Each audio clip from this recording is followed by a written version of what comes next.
ನಿನ್ನದಾದರು ನಿನ್ನ ಬೆನ್ನ ಹಿಂದೆ ಬಿದ್ದಿರುವ ಕೋಟ್ಯಾಂತರ ರೂಪಾಯಿ ಆಸ್ತಿಗೆ ವಾರಸ್ದಾರನಾಗಿ ಆ ನಿನ್ನ ಎದೆಯ ಮೇಲೆ ತಾಡುವಂತ ಕರಿಮನೆಯ ಮಾಲೀಕ ನಾನಾಗಬೇಕು.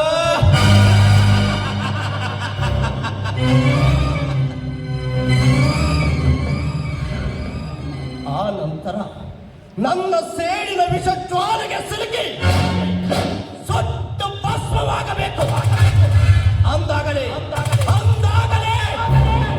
ಬಾಳಿ ಬದುಕಿತ್ತಿರುವಾಗಲೇ ಸತ್ತವಾದ ಆ ನನ್ನ ಅಕ್ಕನ ಆತ್ಮಕ್ಕೆ ಶಾಂತಿ.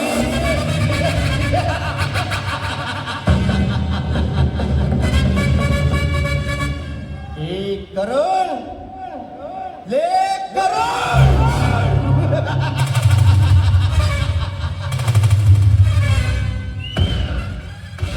ಸಿನಿಮಾದ ಹುಚ್ಚಿನಲ್ಲಿ ಬಿದ್ದಿರುವ ನೀನು ಈ ಜಗದ ನಿಯಮವನ್ನು ಸರಿಯಾಗಿ ಅರಿತುಕೊಂಡಿಲ್ಲ.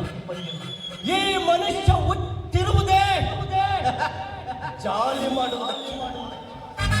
ಮಾಡುವ ಇಂತಹ ಈ ಸಮಯದಲ್ಲಿ ಸಿನಿಮಾದ ಜಂಜಾಟ ಕಟ್ಟಿಕೊಂಡಿರುವ ನಿನಗೆ ಹಿಡಿದಿರುವುದು ಪ್ರೀತಿ ಪ್ರೇಮದ ಹುಚ್ಚು.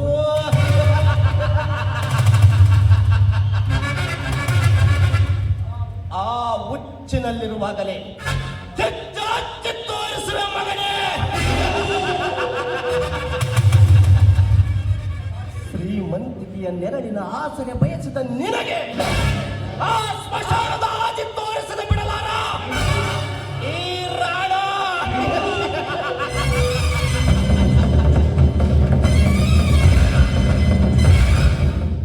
ತಿಪ್ಪೆಯಲ್ಲಿ ಬಿದ್ದಿರುವವನಿಗೇಕೆ ಶ್ರೀಗಂಧದ ಸುವಾಸನೆಯ ಆಸ್ವಾದ, ಶ್ರೀಮಂತಿಕೆಯ ಮಹಲಿನಲ್ಲಿ ಮೆರೆಯುತ್ತಿರುವ ನನಗೇಕೆ ನಿನ್ನಂತವನ ಸಗಣಿಯ ಭರಣಿ ತಟ್ಟುವವನ ಸಹವಾಸ.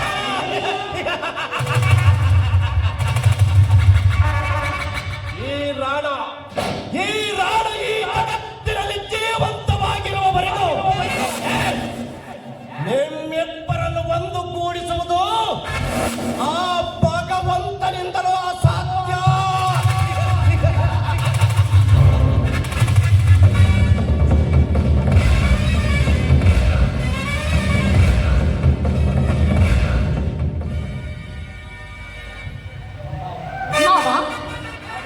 ನೋಡಿ, ನಾನು ನಿಮ್ಮನ್ನ ಮದುವೆ ಆಗೋದಿಲ್ಲ ಅಂತ ಹೇಳ್ತೀನಿ ನಿಜ, ಆದ್ರೆ ಅದು ಶಾಶ್ವತನ? ಇನ್ನು ಟೈಮ್ ಇದೆ ಅಲ್ವಾ, ನೋಡೋಣ. ಒಂದಲ್ಲ ಒಂದು ದಿವಸ ನಾನು ನಿಮ್ಮನ್ನು ಹುಡುಕಿಕೊಂಡು ಬರ್ತೀನಿ. ಅತ್ತ ಮೇಲೆ ಯಾಕೆ ಕೋಪ ತಾಪ?